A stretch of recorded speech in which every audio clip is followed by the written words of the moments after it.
So as discussed, the first part of the lecture, we will be doing a revision set of problems, which is primarily to get you prepared for the upcoming test. So let's start by me putting up some questions on the board for that. So just start working on these questions.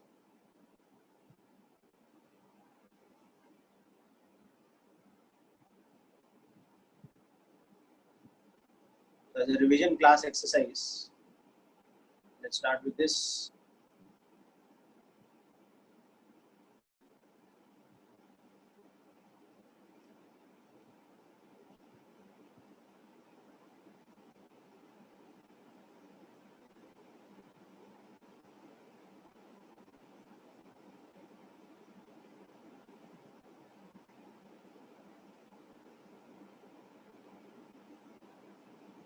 Okay, so students who are just coming in, we are just starting with a revision class exercise today. So this is the first question which I am putting up. Start with this and working it out.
Okay, so this is the first question I want you to work out. So,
You can start sending me the answers on the text.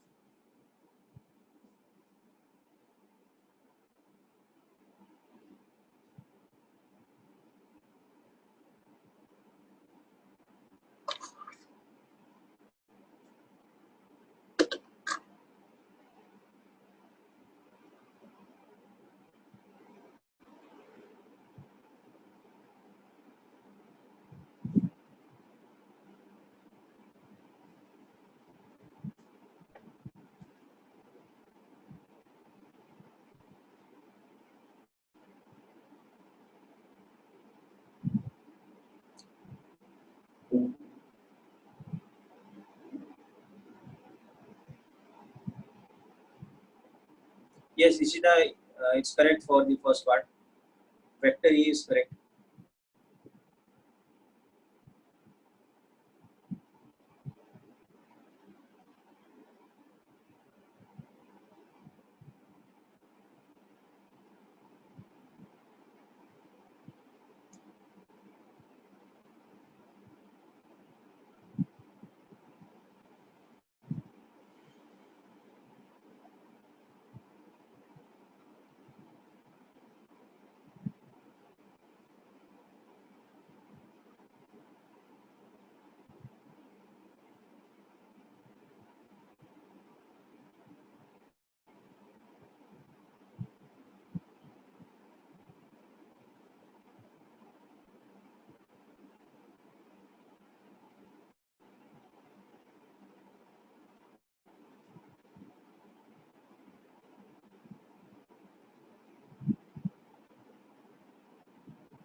Okay, so I'm just going to start by giving you the answers of the first part.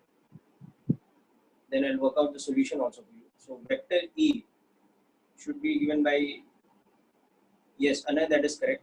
Good. 10 root 3 I cap plus 10 j cap. And vector B should be 9 I cap minus 12 j cap.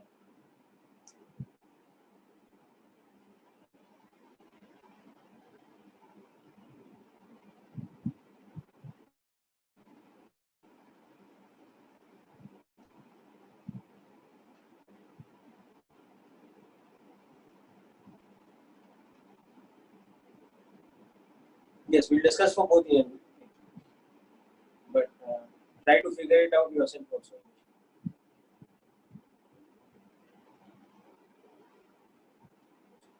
So remember, to express any vector in component form, you have to know two things. You have to know the angle it makes with respect to the positive x-axis, and you have to know its magnitude. So if you are doing this in the 100% theoretical proper manner without any shortcut or anything, what you have to do is any vector, you have to, if it is drawn somewhere randomly, then you have to first draw it from the origin. So for example, the vector E, I drawn it randomly like this over here, and I told you that the magnitude of it was 20 and this angle was 30 degrees. Okay. Now to properly express it over here, we have to actually redraw this vector at the origin. So you have to, so that you understand what angle it is making with respect to the positive x direction. So you reposition the vector E over here, so that you understand that the angle made with the x-axis is only 30 degrees. So you know that for vector E, the magnitude is 20 and the angle with the x-axis is 30 degrees, first quadrant. So your Ex becomes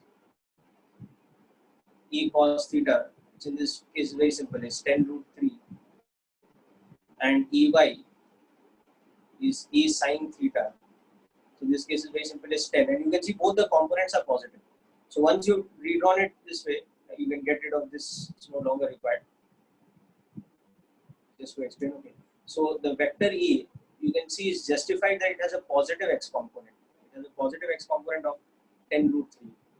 And it has a positive y component.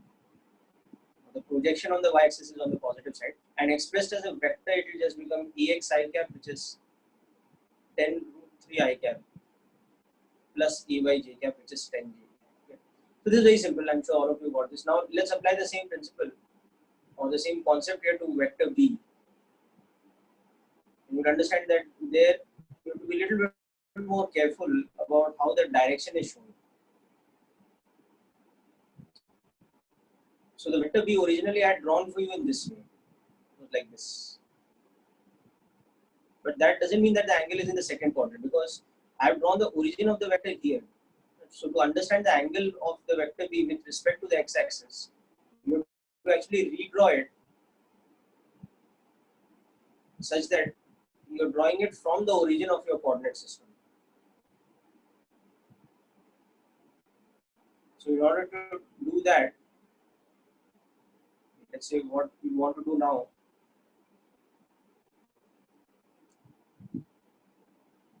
is, let's imagine that we are just redrawing this diagram.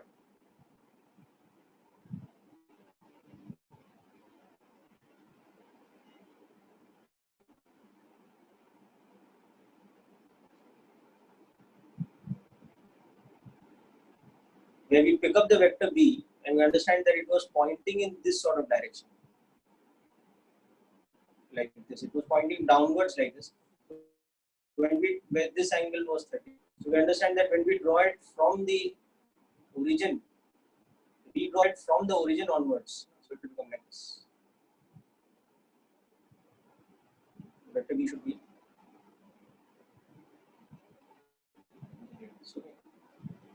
So this is a vector B where the magnitude of it is 15 and this angle is 37. You can see. So the proper angle with respect to the positive x-axis actually becomes this whole angle here. This is theta. So it's in the fourth quadrant, as you can see. So you can see that for vector B, the magnitude is 15, but the angle with respect to the positive x-axis is actually 180.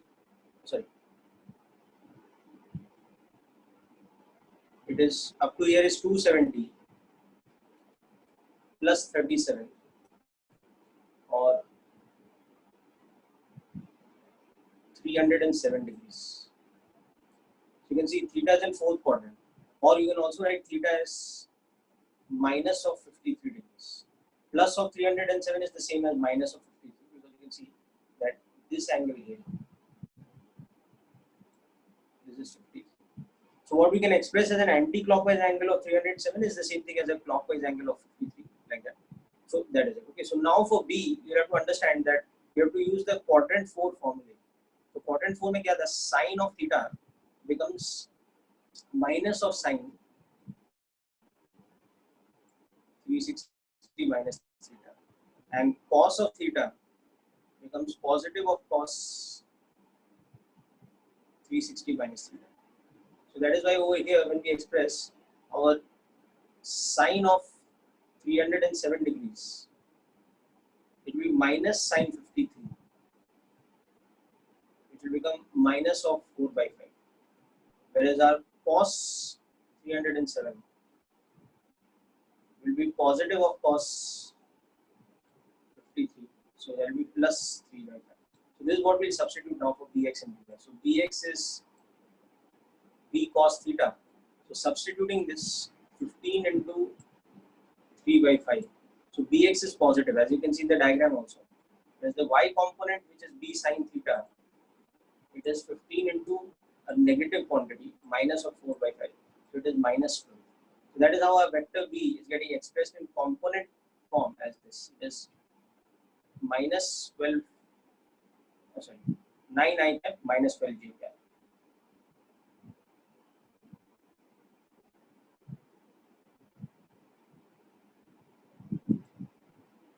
Okay, Okay, so this understanding is very critical.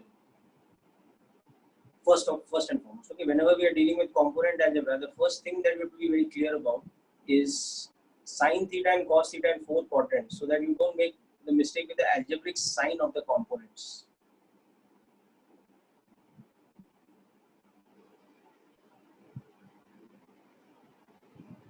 Just leaving you with this for a moment. Okay, so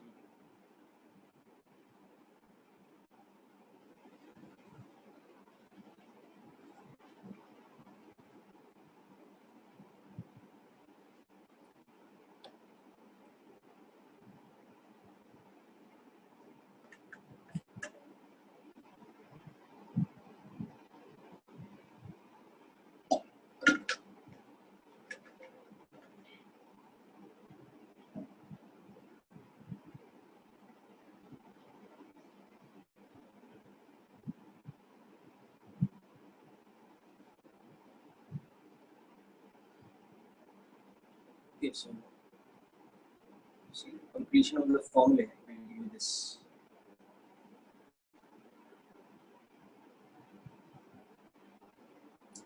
So all of you are clear with this.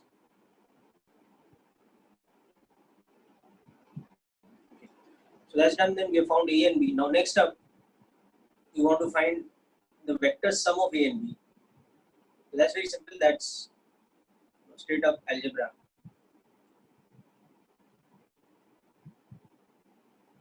So just substitute the value of A that we had got earlier. That was 10 root 3 I cap plus 10 j cap, and the value of B that we've just got here 9 I cap minus 12 j cap. So their sum, as you can see, has an x component of 10 root 3 plus 9 and a y component of 10 minus 12. So that is minus 2.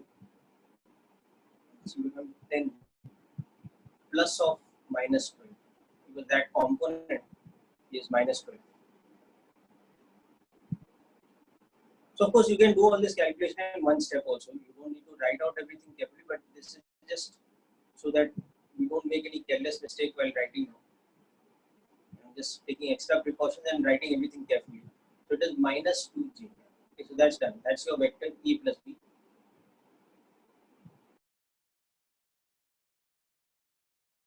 Expressed in common. So therefore mod of A plus B will be just magnitude of this vector. So that will become square root of its x component, that is 10 root 3 plus 9 whole square, plus its y component square, that is minus 2 whole square, which is the same thing as 2 square. So as you can see, this will give us square root of 300 plus 81 plus 180 root 3 plus 2 square, which is 4, something like this. So we can just leave the answer in this irrational kind of form only. It's fine.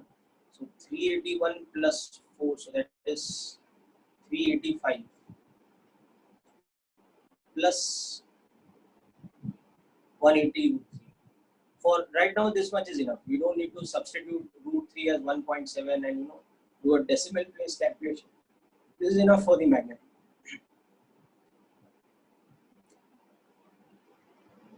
So this is your second part. Second part is just substitution calculation, nothing more to it.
Okay, people, this is clear. Now let's come to the third part.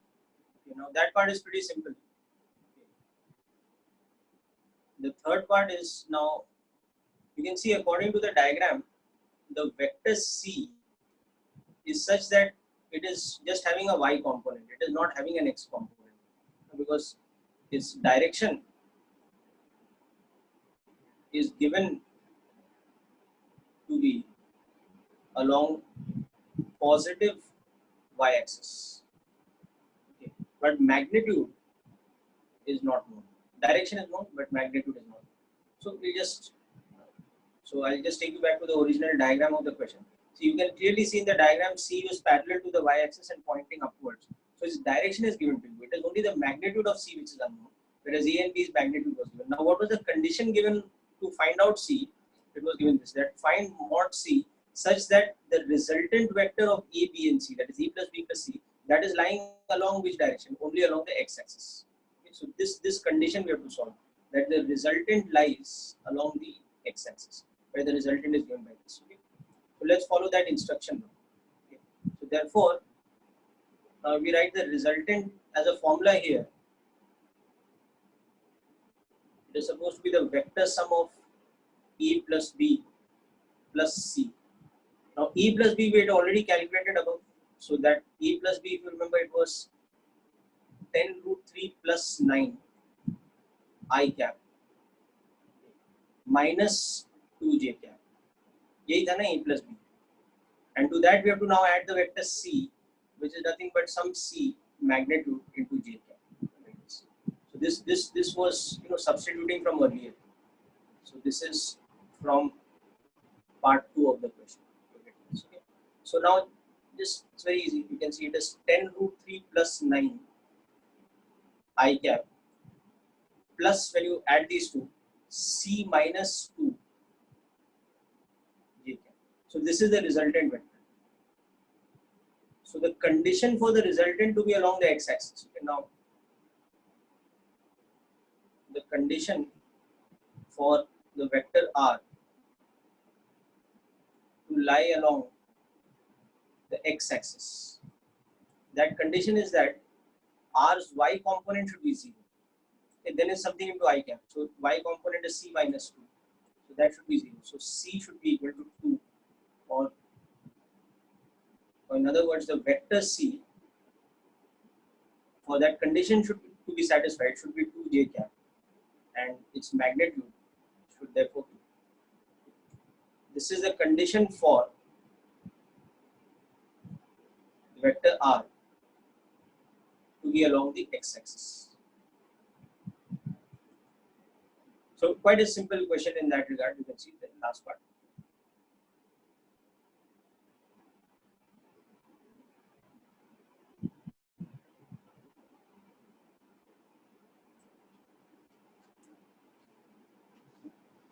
So hope this is clear to all of you and you have this worked out.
Okay, next up,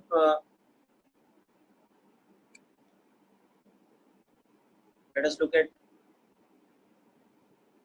another question based on the basics of component algebra.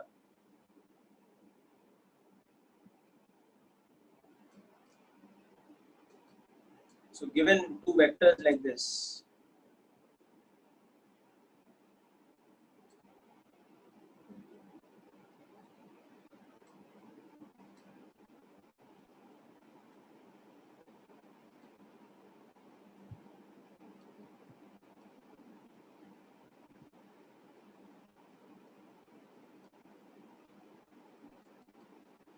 I want to find the angle between the two vectors.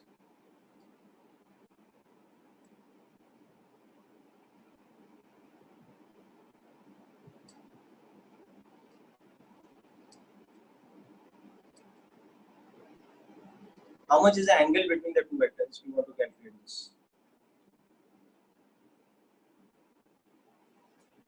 Just try this out.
Okay, so the hint that I'll give you here, how to solve this question,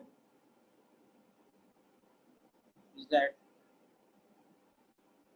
find the angle of vector E with respect to x-axis. Suppose that is theta 1. Okay? And similarly, find the angle of vector B with respect to x-axis. Suppose that is theta 2. Then the angle between them will just be the difference of these two. Or basically just do one thing. Draw the vectors A and B in the xy plane. And from that figure out what are these theta 1 and theta 2. Okay. And from that theta. So just use this approach and try and solve this question.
Yes, Dhrumi, that is correct. Very good. You got the correct angle between A and B.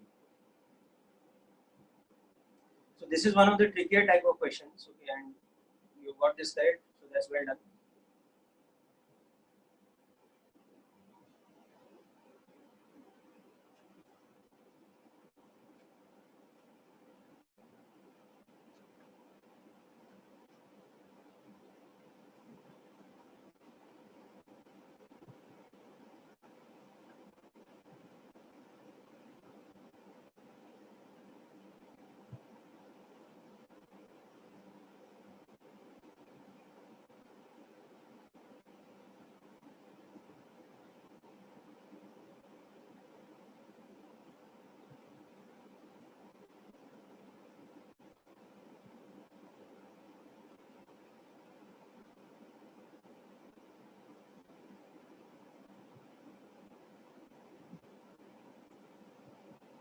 No, Ishika, the thing is you have to understand where is the vector B lying. It's not lying in the first quadrant.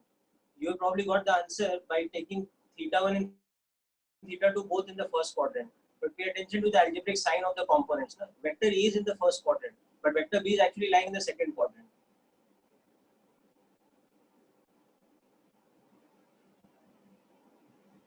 So let me explain. Let's visualize both the vectors with respect to our coordinate frame. That will be easy. We need to approach the question.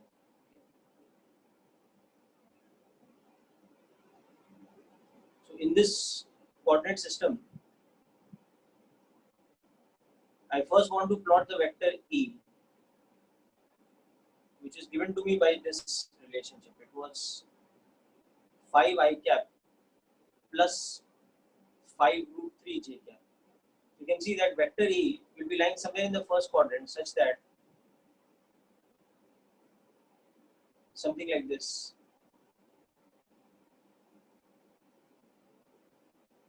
Where this is 5 because the x component is 5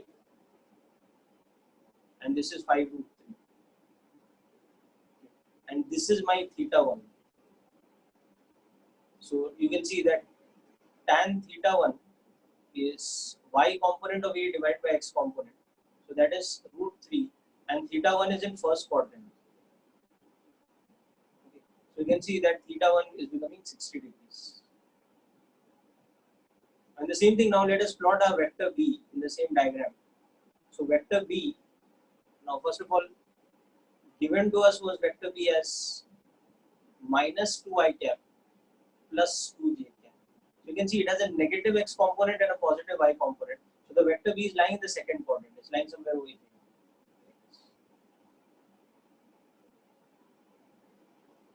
It's probably much shorter than this. So its x component you can see is minus 2 and its y component is plus 2. So now this whole angle, this one is theta 2. Okay. So you can see that tan theta 2 is y component divided by x component ratio. So that is minus 1 and theta 2 is in quadrant 2. Okay, so let's understand how we calculate theta 2 from this. So for quadrant 2, you have the formula that tan theta is minus of tan 180 minus theta. So this is the formula we will use here. So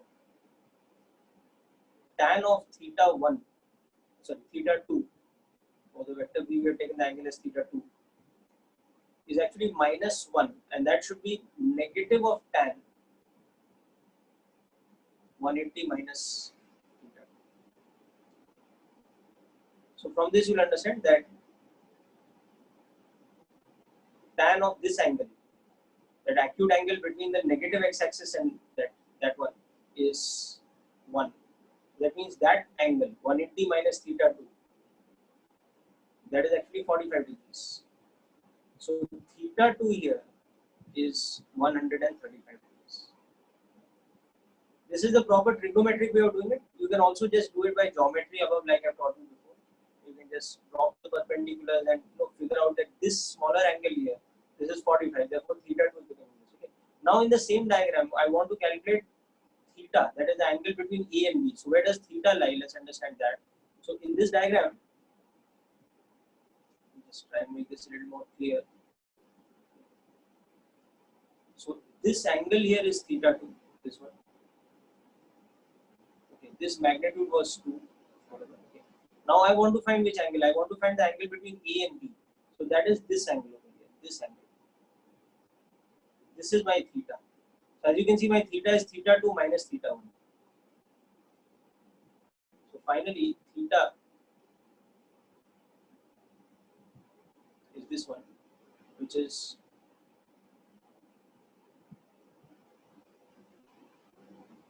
so it is 70 degrees. This is the angle between A and B.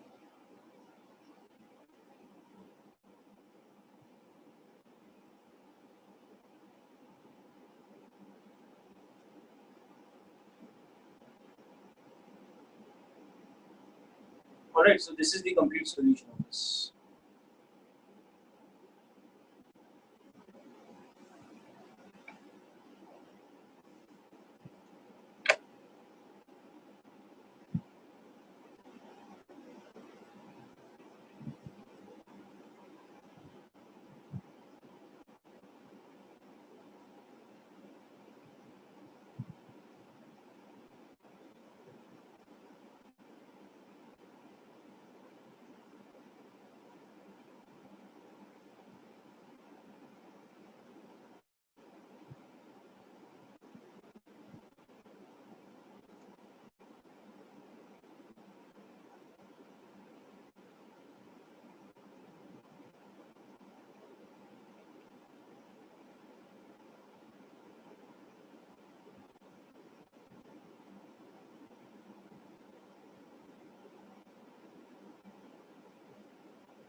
Okay, understood this, people? Hope this is clear. All right, so let's now move on to some questions which are based on those inequality kind of things. Okay. So just a quick review of the inequality theorems. So these are, so please explain again. Okay, so see, in this question beta, what is happening is from the formula of vector b, you can see it's lying in the second quadrant, and the angle that vector b is making with the x-axis, which I've labeled here as theta 2. Okay, just follow my cursor. This angle, ये कितना जा रहा है 135 आ जा रहा है. वो कैसे कर रहे हैं? By using this tan theta formula. That tan theta is y component upon x component is -1, and theta is in second quadrant. So you know that tan 45 is 1. So tan of 180 minus 45 will become how much? -1. So that means that angle is how much? 180 minus 45. So that angle theta 2 is 135. And similarly, you had already found out the angle of vector E. That was very simple in first quadrant. So that was 60. So now this angle between E and B, it becomes the total angle theta 2 minus this angle theta 1. So it becomes 135 minus 60, or it becomes 75. Okay, is it clear?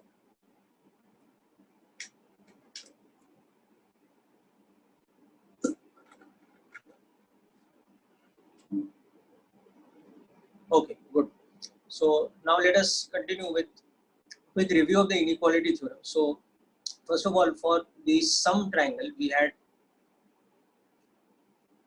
E plus B is root of E square plus B square plus 2AB cos theta. So you can see that maximum value of mod A plus B, that occurs when theta is 0 or cos theta becomes unity, and that becomes just E plus B. That is, this becomes A plus B whole square. Similarly, minimum value of mod E plus B is when theta is 180.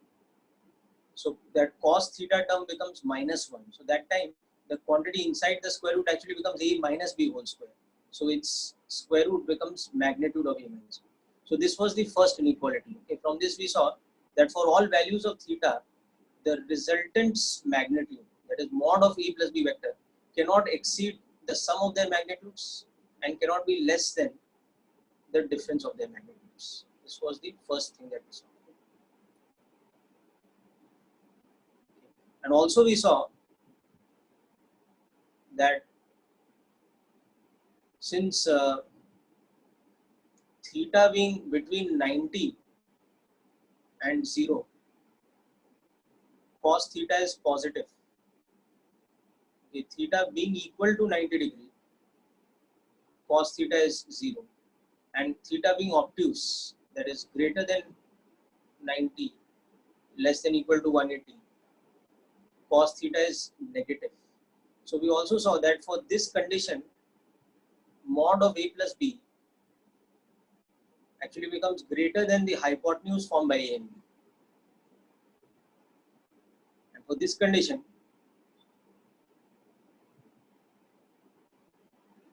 perpendicular vectors, it actually becomes equal to root of A square plus B square. Okay.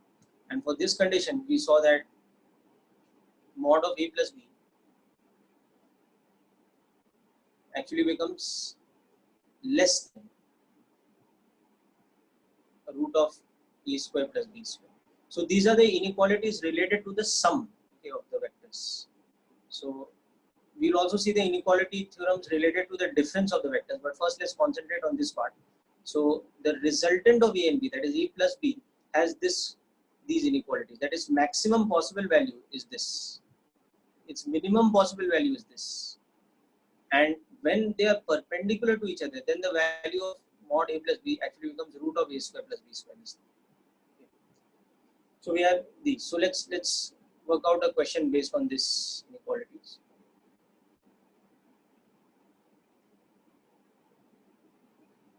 So for example, if vector A's magnitude is, let us say, 12, and vector B's magnitude is 5, and the angle between A and B is obtuse. Okay, that means theta is definitely greater than 90 but less than equal to 180 degrees. Okay. So this is the given condition. Okay. And the resultant sum of A, B and C is equal to a null vector 0. Okay. Then the magnitude of C, so let's say we have some options given over here. Mod C may be 7, mod C may be 5,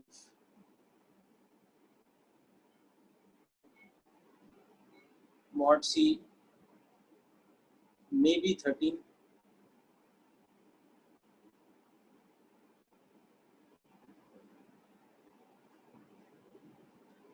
maybe 10.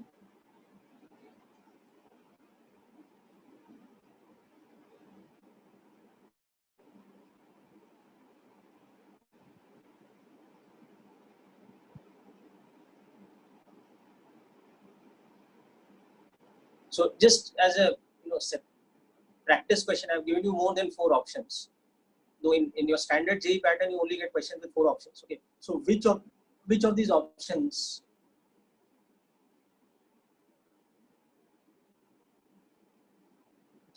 is or are correct?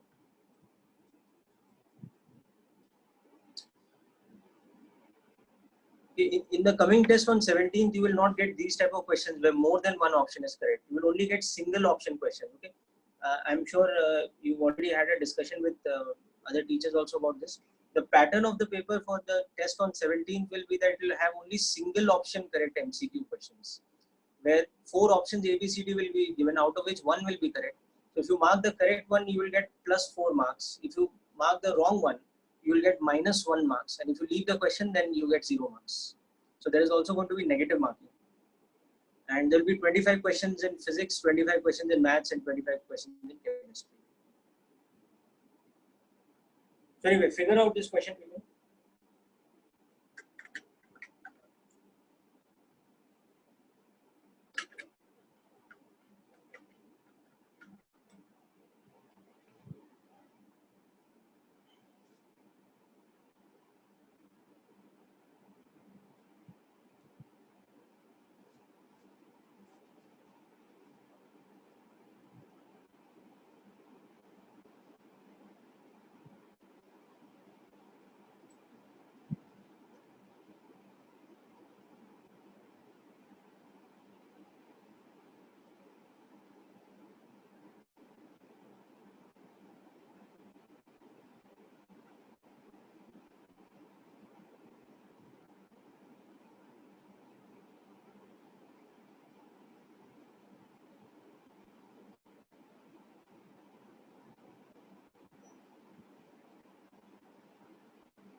Okay, people. So I'm getting the option as C, D, and E. Let's see. So maybe 13, maybe 10, maybe 16. Okay, I'll show that that's not possible over here. Okay, let's understand. Okay, so what is happening? Let's analyze this. Anybody else got the answers? Likhit has given me the answers C, D, E yet, but they are unfortunately not correct. So you can see over here that magnitude of A was given to us as 12, magnitude of B was given to us as 5, and theta was obtuse.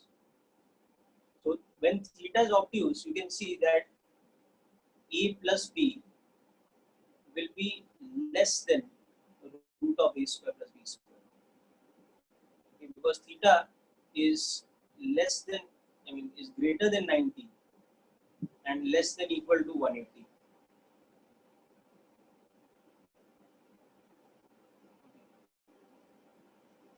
So because theta is not equal to 90, cannot be 90 because it's obtuse, it has to be greater than 90. So cos theta cannot be 0, it has to be less than 0. So that is why this is less than root of A square plus B square.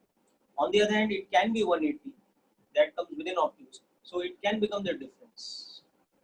So the inequality here will become, so this is the condition when theta is equal to 180 degrees.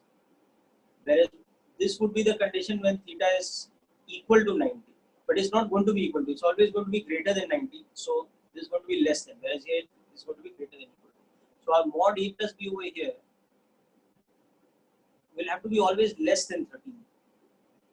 Because this root of 12 square plus is this, okay. But at the same time, it cannot be less than the difference, which is 7. So it may be equal to 7, but it may not be equal to 13. It has to be between 7 and 13, such that 7 is included, but 13 is not included. So 7, yes, it can be. But 13, no, it cannot be. 10, yes, it can be. 12, yes, it can be. Okay. 5, no, it cannot be. Okay. Similarly, 16, no, it cannot be. So you can see that it can be 7, okay, cannot be 5, cannot be 13. Okay. If I had said that it may be 90 or more than 90, then 13 would have been included. But here it is just this. Okay. So just complete this, people. Okay, and I'll give you another question. Just hang on.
Yeah, so I'm sorry.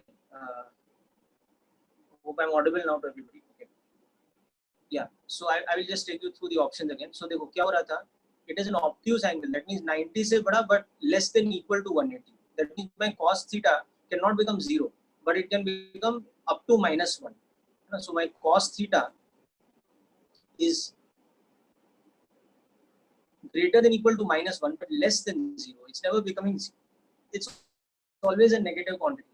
That's why my mod a plus b cannot become equal to root of a square plus b square. Okay. It will always be less than root of a square plus b square because cos theta will always be a negative quantity. So that's why it can never hit the value 13. It's up to 13 but not equal to 13. But on the other hand, it can hit the value 7 because 180 degrees is included in obtuse angle. So it can theta can be equal to 180 degrees. So it can become equal to 7, which is the difference of the magnitudes. But it cannot be equal to 13, which is the hypotenuse of 12 and 5. Okay. So it can be anything starting from 7 up to 13, including 7 but not including 13. So with that in mind, you can see the options over here. So remember, it can be 7, but it cannot be 13. And it can be anything between 7 and 13. So that's why A and D are the only correct options. So this is how this type of question becomes a little bit tricky. Okay. Now let us also analyze the same thing, the inequalities for the difference of two vectors. Okay. So inequality theorems for that we had seen the sum of two vectors. Now for the difference of two vectors. Okay. So by the way, over here, hope you understood the starting thing to begin with is why we are analyzing C in terms of A plus B, because we have the condition that was the first and foremost thing we had to understand here was that A plus B plus C is equal to 0 means that C is minus of A plus B, which means that the magnitude of the vector C is equal to the magnitude of the vector A plus B. That's the first thing actually you have to understand in the question, that A and B दिया हुआ है, उससे C का क्या relation है? C का ये relation है, because A plus B plus C is 0, the vector sum. Therefore, the magnitude of C is the mod of A plus B. Okay, so whatever we are analyzing about the magnitude of C, now we can replace mod C with mod of A plus B. And then we have done the analysis on mod A plus B. And this mod A plus B is actually the same thing as mod C. So this condition is telling me the same thing about mod C, that it is less than 13 but greater than equal to 7.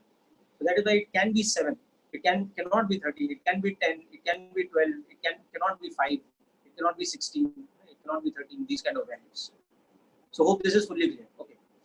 So now let's come to inequality theorems for A minus B. Okay. So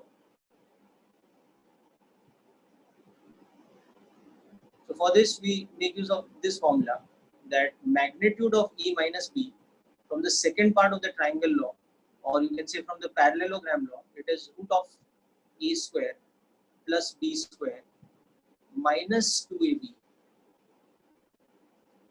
cos theta. Okay, where theta can be between 0 and 180. That means cos theta can be between -1 and 1. Okay, this is for theta equal to 0 and this is for theta equal to 180. So यहाँ पे because there is a minus sign here, the whole thing becomes ulta. Okay. When is mod A minus B maximum? When the angle between them is 180 degrees. This is maximum.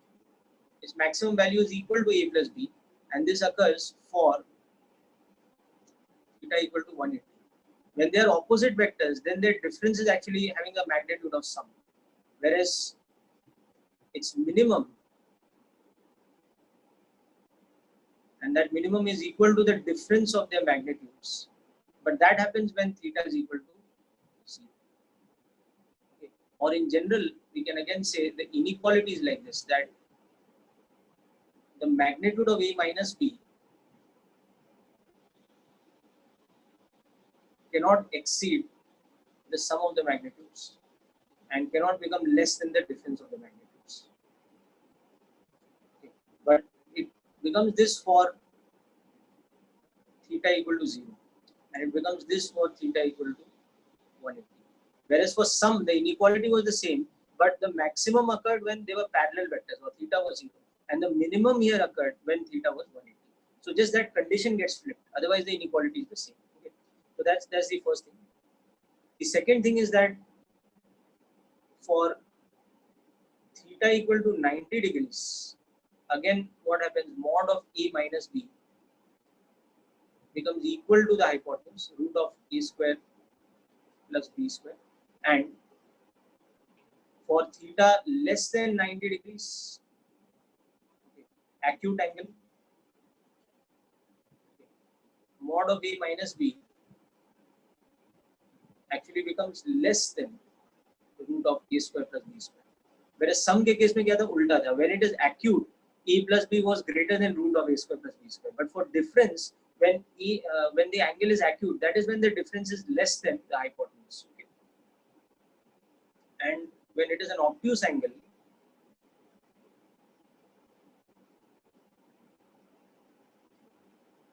okay, that is when E minus B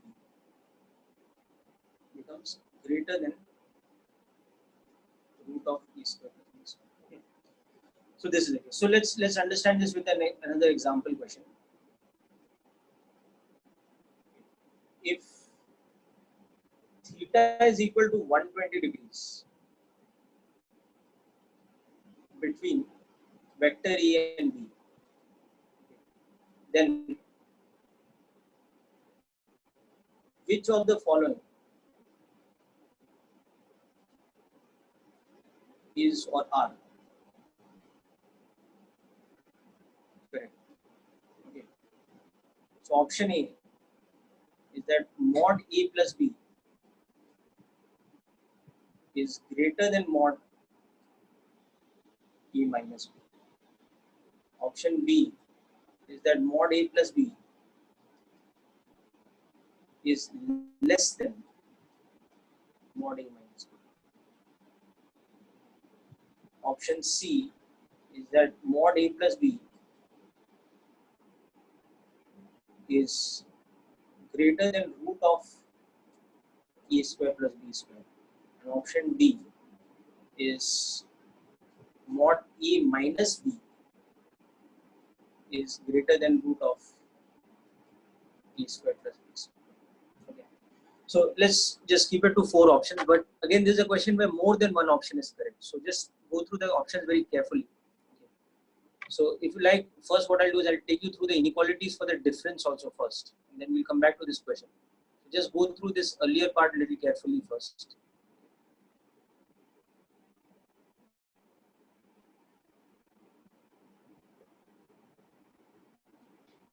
So I'll take you to the part below also, but first go through this.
Okay, so let's now also see the inequalities for acute and obtuse angles. And then based on that, you can now try out this question.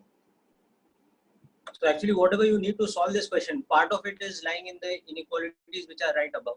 And other part is where we had written for mod A plus B, but you can recall that.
Okay, so anybody worked out the answers? Just going through the messages. No, I don't seem to have got anything. Okay. So let's see how we will solve this. So we don't need to do any calculation here actually. This is all solved by theta is given as 120 degrees. Okay, so we know that cos theta is a negative quantity, okay, or theta is obtuse. So whenever that happens, we know that mod of a plus b becomes less than root of a square plus b square, and mod of a minus b becomes greater than root of a square plus b square. Now the moment we take these two facts into account, that's it. We'll be able to judge from the options which ones are correct and which ones are wrong. So you can see over here that this will be a correct option, this will be a wrong option, and this will be wrong, this will be correct. So B and D become the answers. We don't even need to do any calculation. However, in this particular question, because theta is given as 120, you can actually put the values and also check. Okay.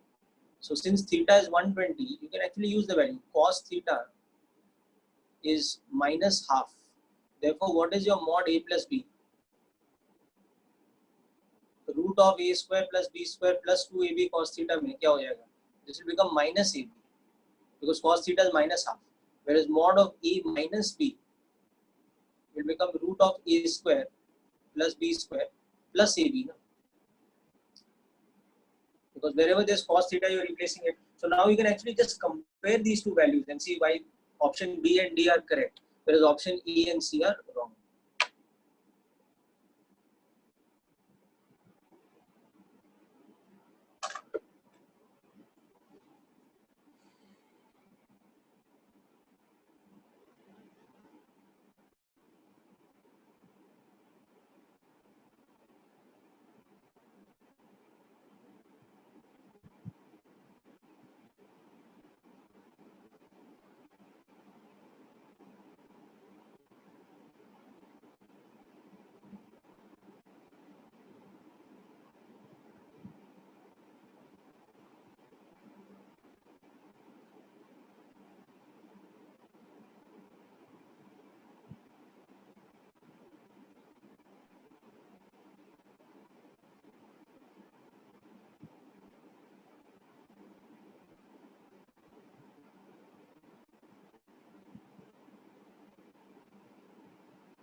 Okay, people. So hope this is clear.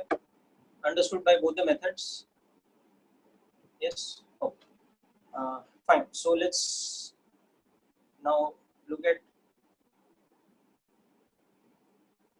another question using this concept. Partly this concept, partly solving. So next question, I think it's 4 or whatever.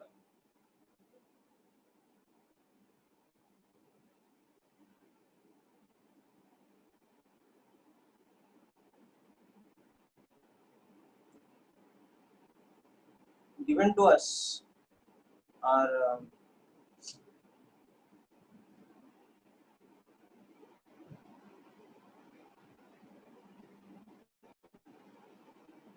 two vectors like this. Vector E of magnitude 15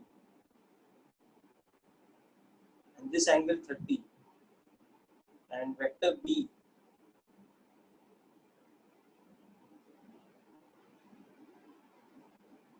like this. Vector B is of magnitude 10 and this angle is 30. Let me just redraw that.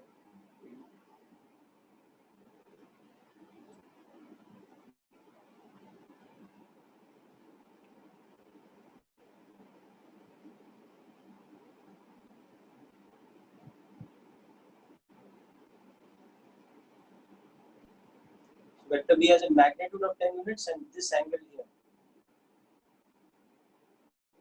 is 30 degrees. Okay, now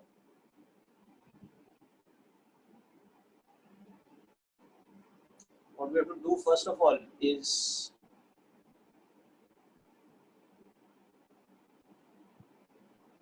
find E plus B in I cap J cap form.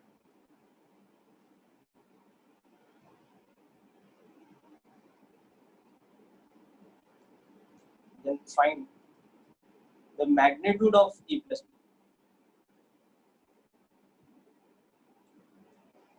And then finally also find the ratio of magnitude of E plus B is to magnitude of E minus B.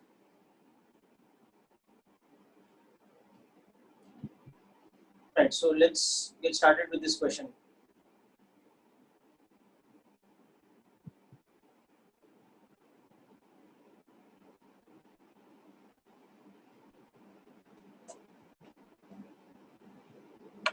Just try this out, people.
Right. So anybody got the answer for the first part?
Right. So let me start with the first part.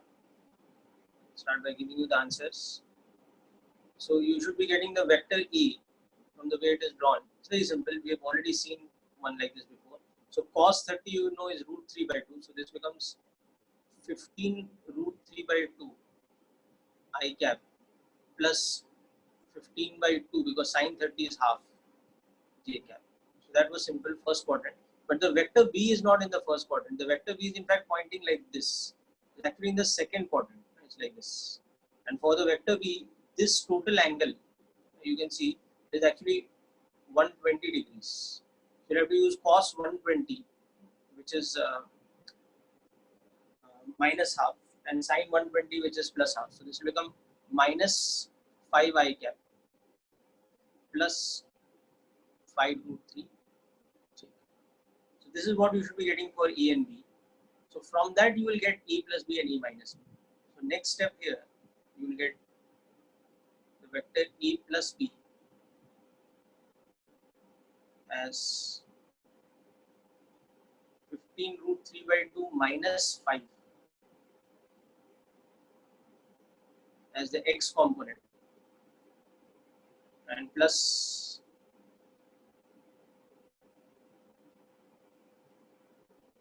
15 by 2 plus 5 root 3.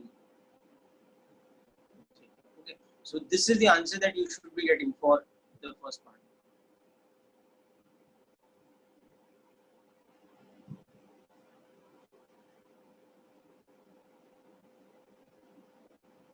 Just verify it yourself.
All right, so hope this is clear to all of you.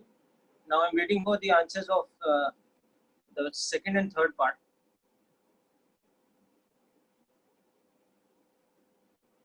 So Likit, hope you understood it now.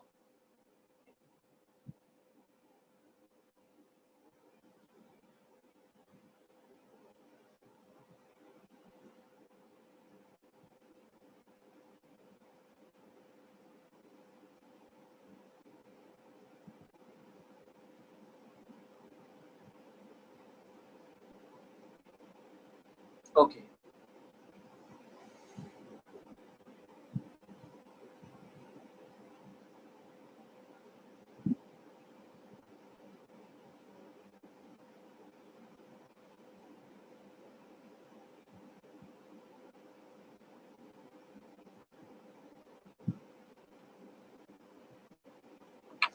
So I'll just give you the answers of the second and third part, and you can try and figure it out how you're getting this. Mod of a plus b will come out to be square root of 325 or 5 root 13.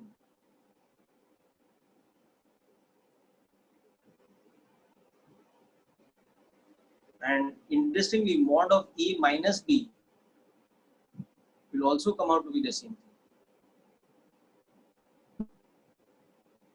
So the ratio, the third part's answer,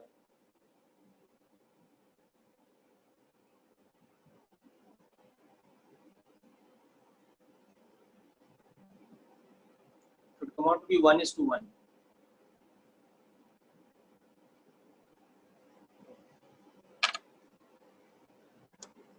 Now this is not as difficult as it looks. Okay, if you just pay attention to the diagram, okay, take my head that pay attention to the diagram, you'll understand why it comes out to be this quite easily.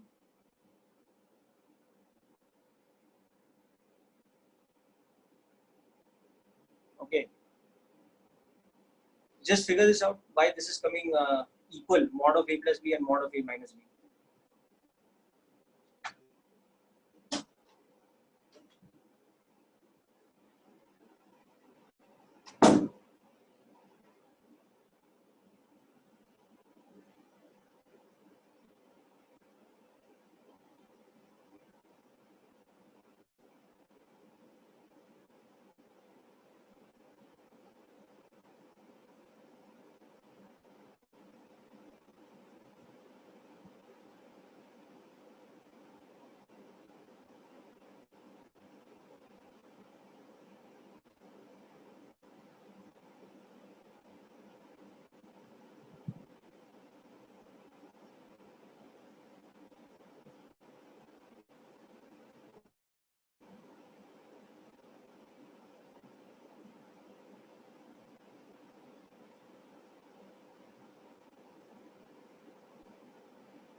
Yes, that's correct.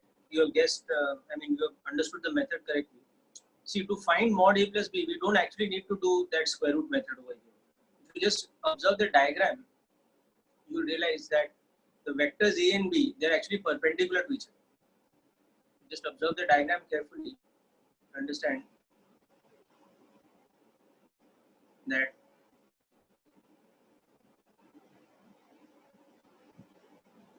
the vectors A and B naturally here are in such a way that this is the vector E. Your vector B is like this because the vector B was along this line here, where this angle was 30. So here this angle is 30. And so magnitude 15. And your vector E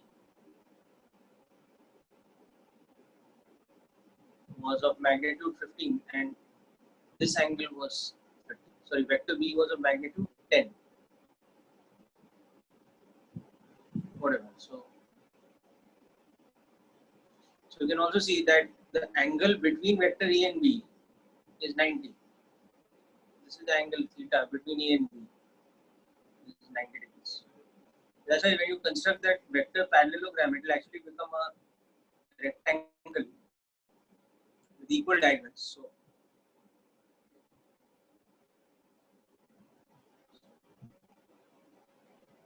since theta is equal to 90 degrees, or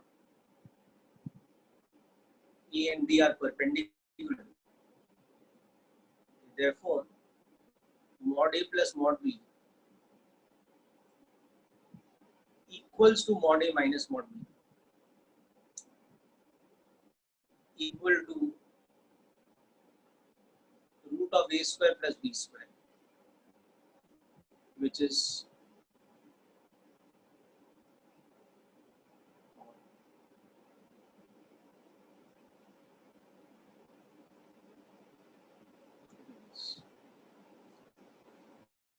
so this is the extremely convenient way of solving the question, provided you are alert to the fact that the vector A and B are perpendicular to each other. Otherwise, you could have ended up doing this totally unnecessary calculation, because we had got E plus B as 15 root 3 by 2 plus, minus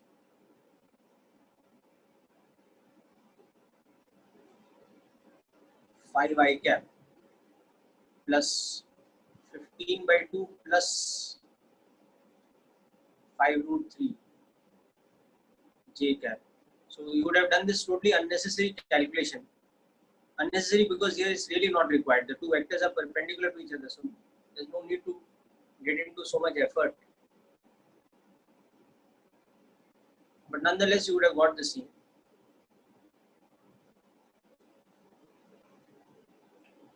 X component square plus y component square. So this would have given you 225 into 3, so that's 675 by 4 plus 25 minus 75 root 3 by 2, and this would have given us 225 by 4 plus 75 plus 75 root 3 by 2. So this term here and this term here would have cancelled. Sorry, 2ab, so that by 2 will not be there. So 75. So this term, so these two would have cancelled, and we would have just got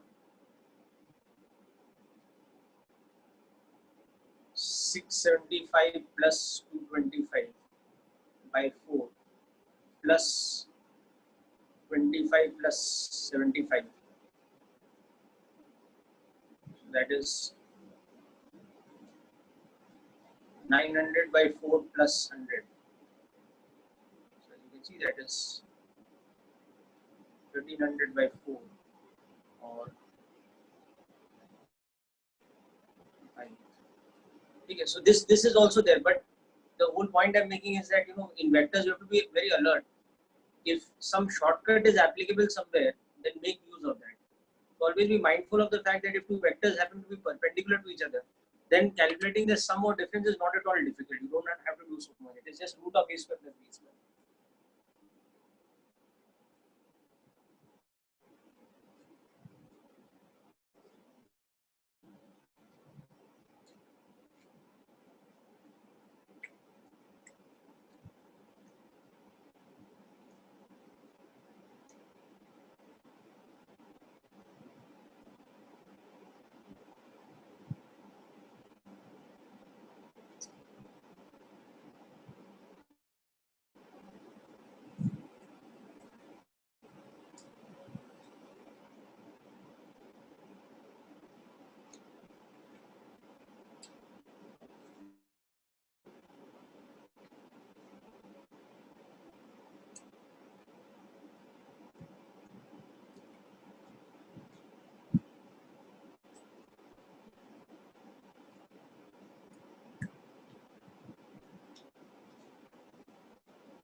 Okay, so let's move on to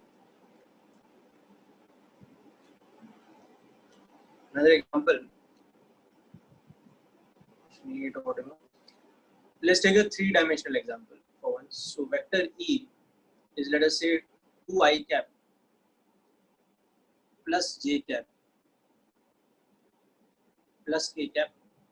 Vector B, let us say, is minus I cap plus j cap plus k cap. And vector C, let us say, is I cap minus k cap. So we have to find the vector E plus B plus C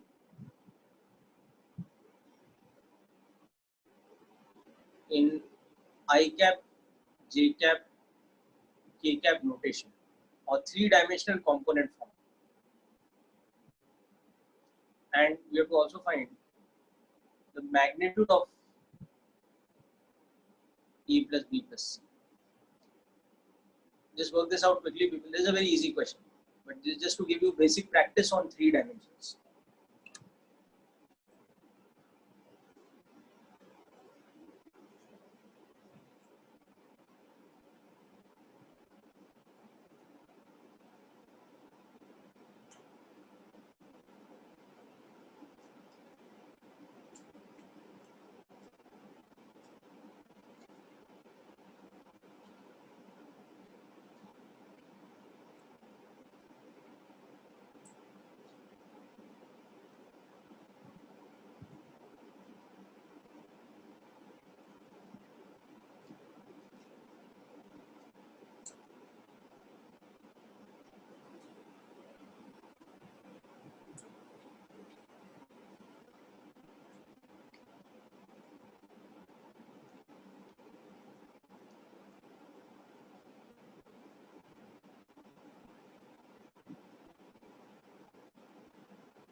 Right. Anybody got the answer for A plus B plus C?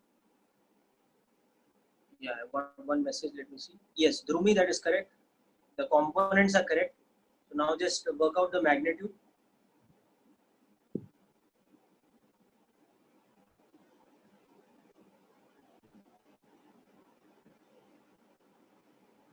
Yes, Ankita, that is correct. Good. Ishita, your answer is also correct. Good. Likhit, correct. Yes, magnitude is also correct. So I'm just putting the answer over here.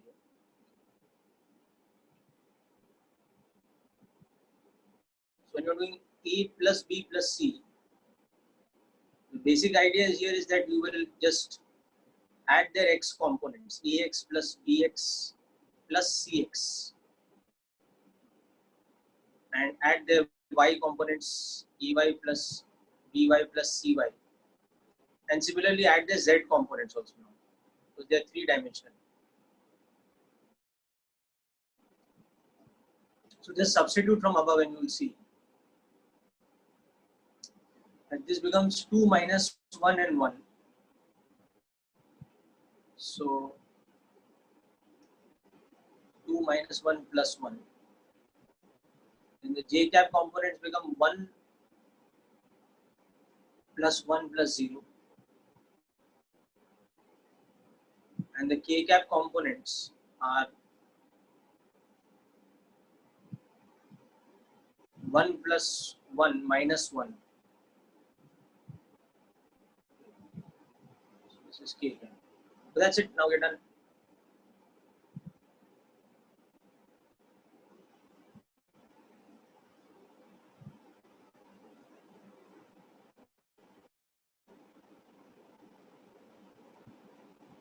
So as you can see that in component notation, this becomes 2 I cap plus 2 j cap plus 1 or just k cap. So this is my resultant vector R, the sum of A, B and C. And now as you know, the magnitude of any vector is square root of the sum of the x component square plus y component square plus z component square. The third dimension is also added. So here mod of A plus B plus C just very simply becomes root of 2 square plus 2 square plus 1 square, which will just become 3.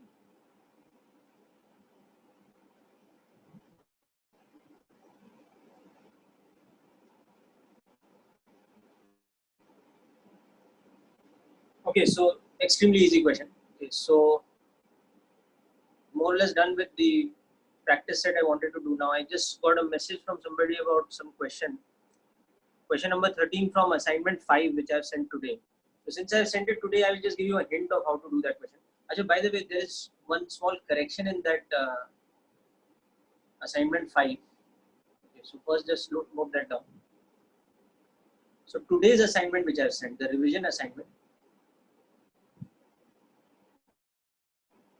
most of you might not have seen it now because I just sent it today only, but when you're going through it in question 2, you have to just make a small correction.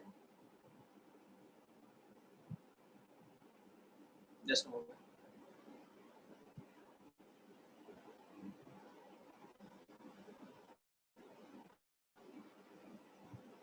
So question 2, make a correction.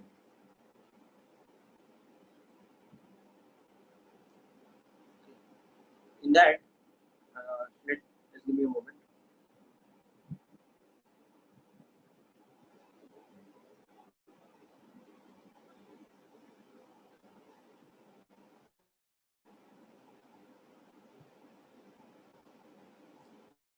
Yeah, so in question 2, the displacement A is of 80 kilometers towards east. So that 80 has to be changed.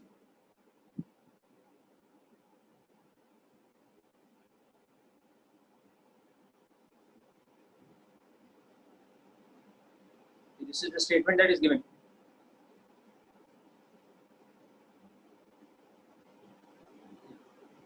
So in that, the correction you have to make is you have to just change the value of 80 and instead make it 140 kilometers. Then you will get the correct answer. There's a typing mistake at my end. So that is this. The rest of the questions are all correct. And question 13, I will leave you with a hint since one of you asked.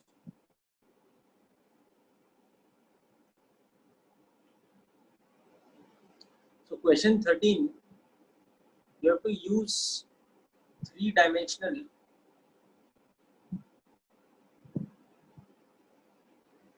coordinate frame. Okay. So in that, what you do is F1 and F2, take them XY plane. So since they are given of magnitude 4 each and the angle between them is 60, what you can do is in the XY plane, suppose you assume this is your XY plane,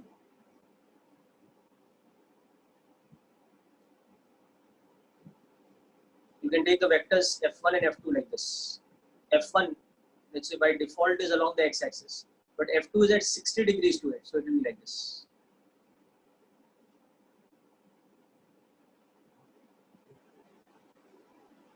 So because you are taking, so this is 4 newtons, this is also 4 newtons. Because you take the XY plane as the horizontal plane. Therefore, what happens? Your z-axis by default becomes the vertical axis. So immediately what will happen? Your third vector, which is supposed to be in the vertical direction, that will have to be in which direction? It will be along the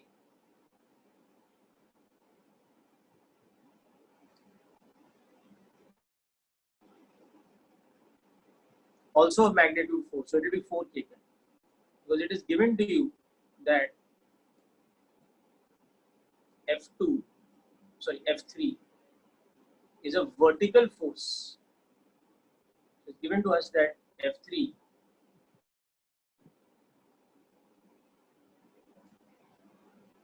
is supposed to be a vertical force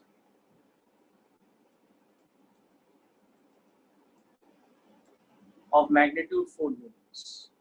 So from that information, I can write F3 as this, and then just use vector algebra to find the result. Rest of the question you will understand. Those of you who haven't seen the question yet, when you read it, you will understand. But this is the way of solving this question. Okay. So try this out, and this should not be too difficult. Yeah, I'm scrolling up.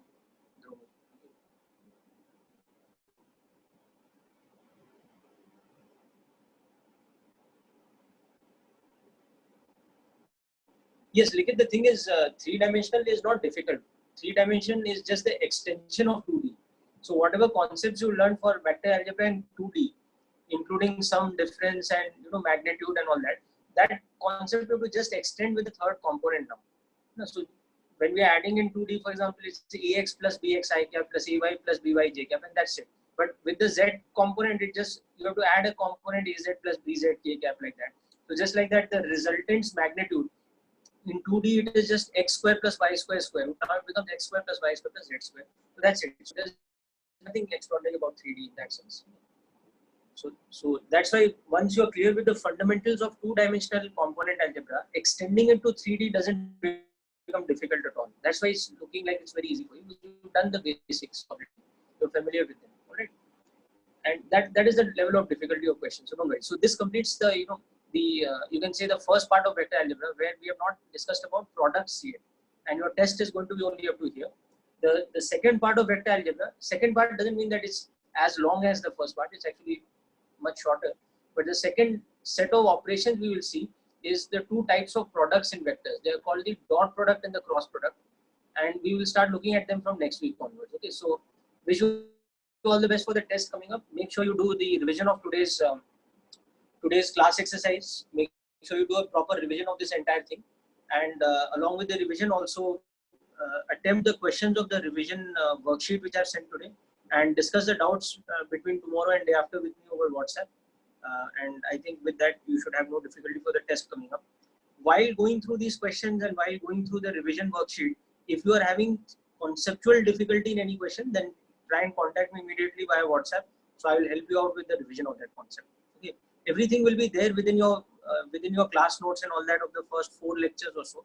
But still, in a short span of time, you may not have enough energy and time to go through the entire thing and see which thing requires revision. So in that case, you just contact me and tell me where you are having the difficulty. I will refer you to the right set of concepts immediately. Okay. So all the best, people, and I wish you all the best for the test coming up and also in general. Okay. Again, another week of lockdown, another week next week also of lockdown. It's equally frustrating for all of us, but we'll make the most of it. Okay. So that's it for today, people. God bless. Okay. Bye then.